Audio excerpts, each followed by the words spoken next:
Hello students, welcome back to quick Prabhas Saurabh sir. तो क्या आप बोर्ड के एग्जाम को लेकर परेशान हैं? क्या आप टेंशन में हैं कि बोर्ड के एग्जाम्स आने वाले हैं और अभी तक केमिस्ट्री की तैयारी नहीं की गई है? तो आपके बोर्ड के एग्जाम की तैयारी के लिए मैं आपके लिए कुछ इंपॉर्टेंट क्वेश्चन लेकर आया हूँ, जिससे आपकी वो परेशानी सारी दूर हो सकती है। और वो इंपॉर्टेंट क्वेश्चन आपके एग्जाम के पॉइंट ऑफ व्यू से बहुत ही फायदेमंद साबित हो सकते हैं।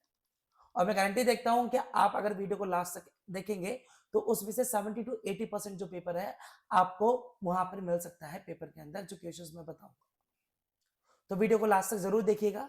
तो चलिए शुरू करते हैं चैप्टर फर्स्ट, सॉल्यूशन चैप्टर से। तो हम सबसे पहले बात करेंगे 1 मार्क क्वेश्चंस पर। उनमें डेफिनेशंस पे बात करेंगे। तो देखिए डेफिनेशंस में कौन कौन से इंपॉर्टेंट है।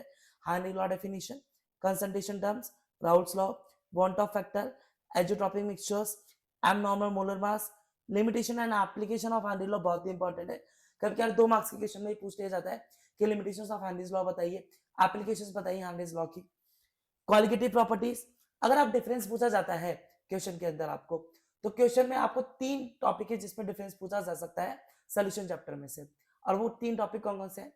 Ideal solution, non ideal solution में difference, positive and negative deviation में डिफरेंस, और थर्ड है आपका मिनिमम बॉइलिंग एजिट्रॉप और मैक्सिमम बॉइलिंग एजिट्रॉप मिक्सचर्स में डिफरेंस। तो आप ये डिफरेंस को जरूर करके जाइएगा, ये क्वेश्चन आपको मिल सकता है। अब आप बात करते हैं रीजनिंग बेस्ड क्वेश्चन 2 मार्क्स की, जो कैसे पूछे जा सकते हैं। कि जैसे इस क्वेश्चन की बात करते हैं कि आपको gas A is more soluble in water than gas B at temperature, which one of the gases will have the higher value of KH. ये आपका एनसीईआरटी का डायरेक्ट क्वेश्चन है। सेकंड क्वेश्चन ये भी, in non ideal solution what type of deviation shows the formation of maximum boiling azeotrope. अब आपको पता होगा मैक्सिमम बॉइलिंग एजिट्रॉप का मतलब क्या होता है, नेगेटिव डेविएशन, और मिनिमम बॉइलिंग एजिट्रॉप का मतलब क्या होता है, positive deviation.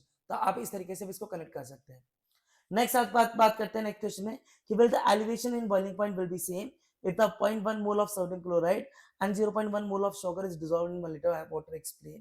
Explain why on addition of 1 mole glucose or 1 kilo water 1 liter water of boiling water increases.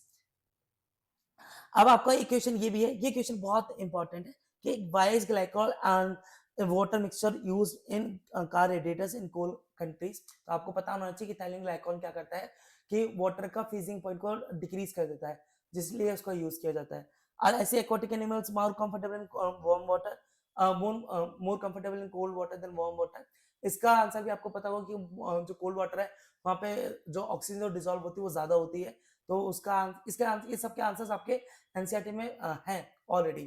तो आपको ये क्वेश्चंस की तैयारी करके जानी है। ऐसे क्वेश्चंस जो एनसीईआरटी में पूछे दिए गए हैं वो सीबीएसई पूछता ही पूछता है।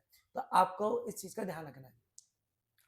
नेक्स्ट बात करते हैं numerical question based on qualitative properties. ये बहुत इंपॉर्टेंट चीज है और मैं आपको ये 90% चांसेस के साथ कह सकता हूं कि elevation in boiling point and depression in freezing point से एक क्वेश्चन पक्का मिल सकता है अगर न्यूमेरिकल आता है तो। बहुत बार क्वेश्चन पूछा गया और अगर उसमें से नहीं आता है तो ऑस्मोटिक क्वेश्चन में आइसोटोनिक सोल्यूशन पे क्वेश्चन मिल सकता है, जो कि मैंने मेंशन कर रखा है। तो आप इनको जरूर देख के जाइएगा। अब एनसीईआरटी की बात करेंगे एक्सरसाइज में से कौन कौन से क्वेश्चंस पढ़ने हैं। तो क्वेश्चन नंबर 10 टू 20 आपके एक्सरसाइज में, फिर क्वेश्चन नंबर 33, 34, 40 एंड 44। ये कुछ इंपॉर्टेंट क्वेश्चंस है जो मुझे लगता है कि ये एग्जाम में पूछे जा सकते हैं या पीवीआईक्यूज में आपको ये दे रखे होंगे पहले, ऑलरेडी आपने पीवाईक्यूज में करे भी होंगे।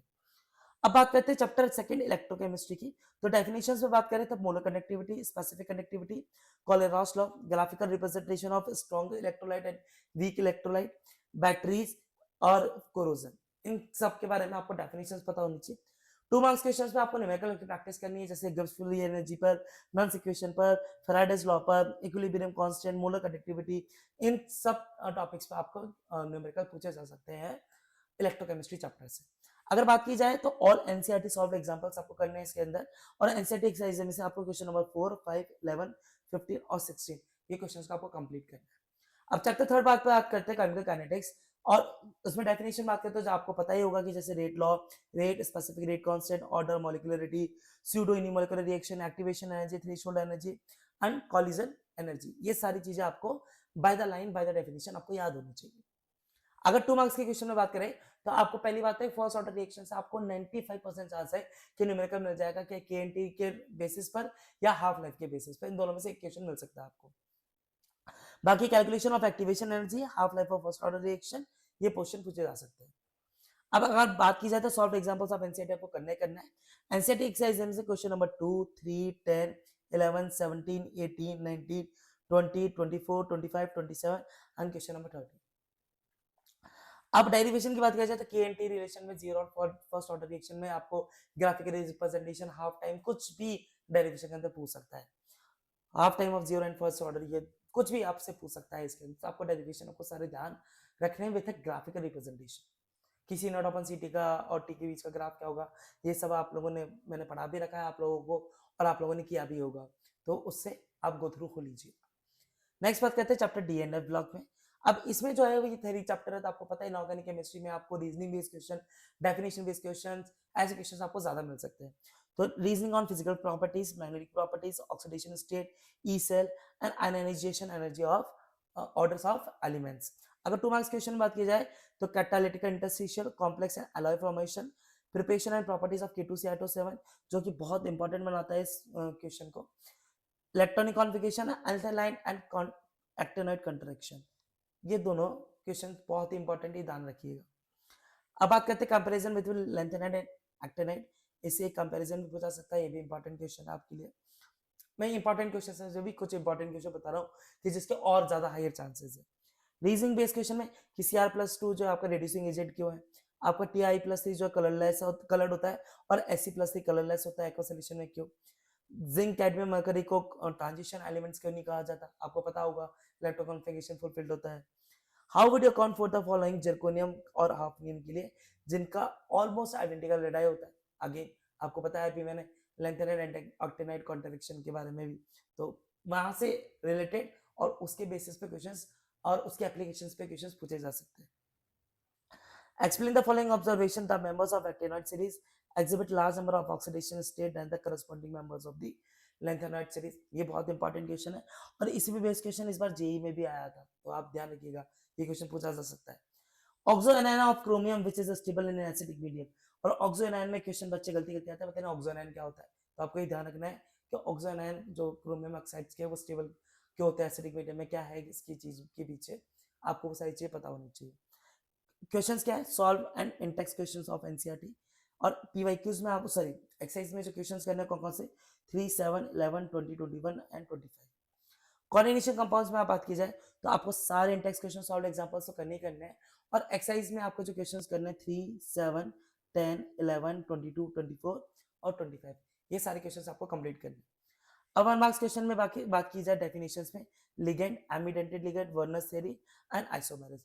मैं इसमें एक चीज और जोड़ देता हूं कि अगर आपको हाइब्रिडाइजेशन और डाइपोल मूवमेंट, इन दो चीजों के बीच में भी आप ध्यान रखिएगा, यहां से भी क्वेश्चन पूछा सकता है। हाइब्रिडाइजेशन के अंदर आपसे मैग्नेटिक करेक्टर और मैग्नेटिक मूवमेंट के बारे में पूछ सकता है, तो ये भी एक क्वेश्चन बनता है जिसमें आपको ज्यादातर चांसेस sp3d2 और dsp3, इनसे क्वेश्चन पूछे जाने के ज्यादा चांसेस है।